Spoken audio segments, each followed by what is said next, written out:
Bonjour et bienvenue à tous. Et je me permets aussi de souhaiter la bienvenue à notre Montréalais qui nous regarde en ce moment même. Merci d'être là.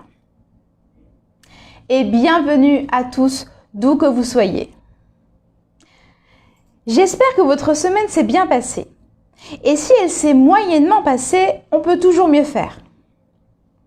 La nature d'un être n'est pas aussi simple que l'on voudrait. Nous avons tous nos qualités, nos défauts, nos humeurs, nos envies. Il y a des jours avec et il y a des jours sans. Telle est la vie. Notre sermon d'aujourd'hui nous donnera quelques données stables pour poursuivre notre vie autour de ces données afin qu'elles nous soient plus agréables. Mais avant, nous allons faire le credo de l'Église de Scientologie ensemble.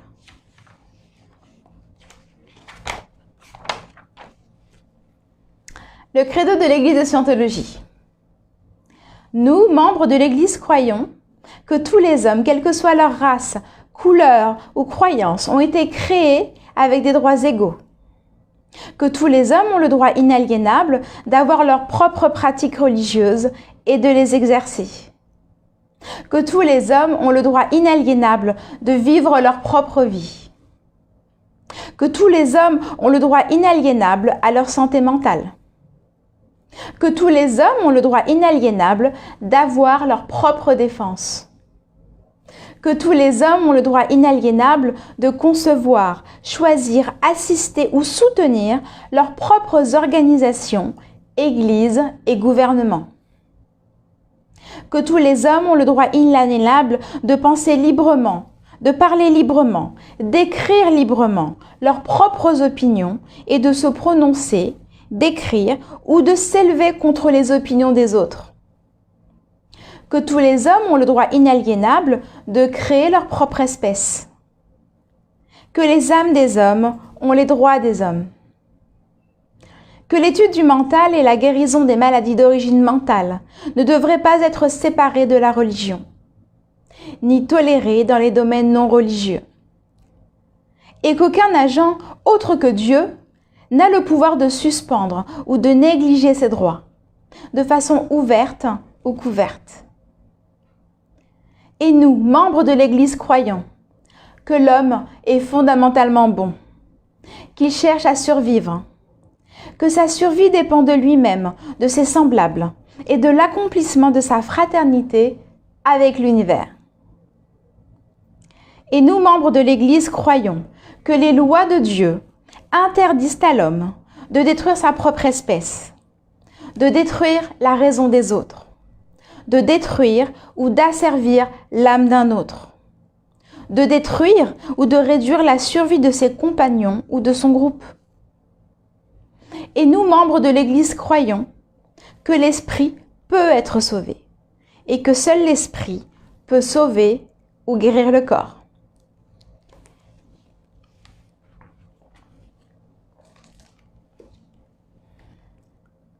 À présent, revoyons une fois de plus l'intégrité personnelle par L. Ron Hubbard. Et faisons-le encore une fois dans une nouvelle unité de temps. Peut-être que des points de vue nonchalants vont devoir être plus fermes et peut-être que vous changerez d'avis. C'est ça l'intégrité personnelle. C'est le fait d'observer et juste d'observer. Et ensuite, éventuellement, se faire son propre avis. Et voilà ce que dit LRH. Ce qui est vrai pour vous est ce que vous avez observé par vous-même. Et lorsque vous avez perdu cela, vous avez tout perdu. Qu'est-ce que l'intégrité personnelle? L'intégrité personnelle, c'est savoir ce que vous savez. Ce que vous savez n'est rien d'autre que ce que vous savez. C'est cela l'intégrité. Il n'y a pas d'autre intégrité. Bien sûr, nous pouvons parler d'honneur, de vérité, de tout cela. Ces termes ésotériques. Mais je pense qu'on ne les trahirait pas le moins du monde si ce que nous observions était vraiment ce que nous observions. Si nous prenions soin d'observer ce que nous observons et que nous observions toujours dans le but d'observer et sans nécessairement adopter une attitude sceptique, un esprit critique ou indulgent, mais certainement en maintenant suffisamment d'intégrité et de conviction personnelle, de confiance en soi et de courage pour pouvoir observer ce que nous observons et dire ce que nous avons observé. En dianétique et en scientologie, une chose n'est vraie que si vous l'avez observée. Et elle n'est vraie que selon votre propre observation. C'est tout. L. Ron Hubbard.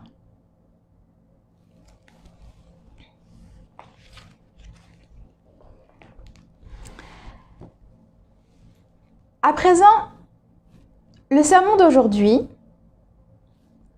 est le code d'honneur. C'est un code qui a été élaboré et qui a demandé beaucoup d'heures de travail à LRH pour en élaborer un qui est assez mondialement connu et assez mondialement reconnu et assez mondialement faisable. Voilà. Donc voici le code d'honneur. La scientologie est elle-même le microcosme d'une civilisation. Elle contient 2 codes moraux. L'un d'eux est le code moral de pratique, qui est le code de l'auditeur. L'autre est le code du scientologue. Et elle contient également un code d'éthique, et c'est son code d'honneur. 1. N'abandonnez jamais un ami dans le besoin, en danger ou en difficulté. 2. Ne retirez jamais votre loyauté une fois que vous l'avez accordée. 3. N'abandonnez jamais un groupe auquel vous devez votre soutien. 4. Ne vous dépréciez jamais et ne minimisez pas votre force ou votre puissance. 5. N'ayez jamais besoin de louanges, d'approbation ou de compassion. 6. Ne transigez jamais avec votre propre réalité. 7. Ne permettez jamais que votre affinité soit altérée. 8. Ne donnez ni ne recevez jamais de communication à moins que vous ne le désiriez vous-même. 9. Votre autodétermination et votre honneur sont plus importants que votre vie immédiate. 10. Votre intégrité envers vous-même est plus importante que votre corps. 11. Ne regrettez jamais hier. La vie est en vous aujourd'hui et vous créez votre lendemain. 12. Ne craignez jamais de blesser un autre pour une cause juste. 13. Ne désirez pas être aimé ou admiré. 14. Soyez votre propre conseiller. Faites silence sur vos intentions et prenez vos propres décisions. 15. Soyez fidèle à vos buts. Voici les 15 points du code d'honneur. En scientologie, on sait très clairement la différence entre l'éthique et la morale. Même si ce n'est pas le cas dans un dictionnaire moderne. Cette fusion de la morale et de l'éthique est récente et elle est symptomatique d'un déclin général. L'éthique se pratique entièrement par autodétermination. Un code d'éthique n'est pas imposable et ne doit pas être imposé. Au contraire, c'est un luxe de conduite. Une personne se conduit selon un code d'éthique parce qu'elle le veut et parce qu'elle trouve qu'elle est suffisamment fière, suffisamment bien ou suffisamment civilisée pour se conduire ainsi. Un code d'éthique, bien sûr, est un code de certaines restrictions que l'on se permet pour améliorer la manière de mener sa vie. Si un scientologue commençait à punir et à réprimander un autre scientologue et réclamait l'application forcée du code d'honneur du fait que celui-ci n'a pas été respecté, la punition elle-même compromettrait et transgresserait le code d'honneur. Le code d'honneur est un code d'honneur tant qu'il n'est pas imposé. Si une personne est assez grande, assez forte ou assez saine, alors elle peut se permettre le luxe de se tenir d'elle-même et de sa propre décision au code d'honneur. Quand un tel code d'éthique commence à être imposé, il devient alors un code moral. Je vais vous la redonner. Quand un tel code d'éthique commence à être imposé, il devient alors un code moral. Vous saisissez la différence? Un code moral peut être imposé. Les mœurs sont ces choses qui rendent une société possible. Ce sont des codes de conduite de la société qui font l'objet d'un solide accord et dont on contrôle l'application.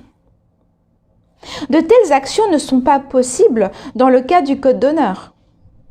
Une personne pourrait de façon continuelle et flagrante agir au mépris du code d'honneur et ne faire l'objet peut-être que d'un léger sentiment de dédain ou de pitié de la part de ses égaux. Le code d'honneur énonce clairement les conditions de camaraderie adéquates parmi ceux qui se battent d'un même côté contre quelque chose auquel, selon eux, on devrait remédier.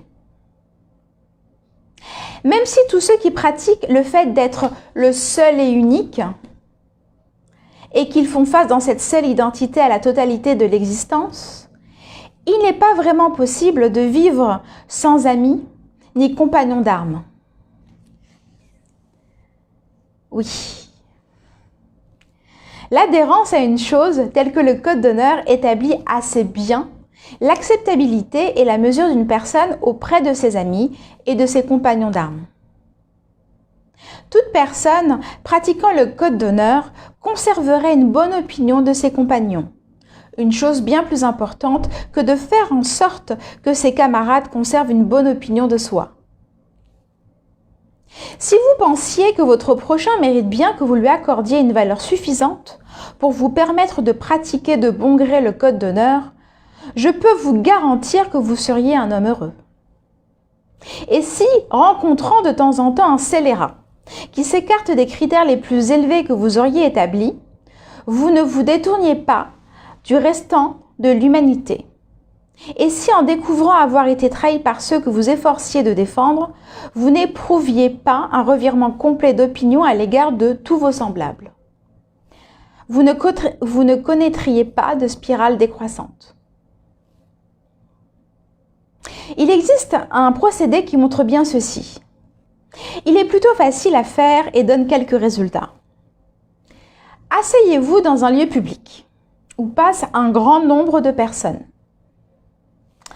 et postulez simplement en elles, au-dessus d'elles et autour d'elles, la perfection. Postulez la perfection. Peu importe ce que vous voyez. Postuler ici veut dire conclure ou décider. Et un postulat est une pensée autodéterminée qui commence, arrête ou change les efforts passés, présents ou futurs. Faites ceci, postulez la perfection. Faites ceci personne après personne, au fur et à mesure qu'elle passe à côté ou autour de vous, en le faisant silencieusement et pour vous-même. Peut-être occasionneriez-vous des changements dans leur vie, ou peut-être pas. Mais vous provoquerez certainement un changement chez vous. Ce n'est pas un procédé recommandé. C'est simplement une démonstration du fait que celui qui vit en pensant du mal de tous ses semblables vit lui-même un enfer.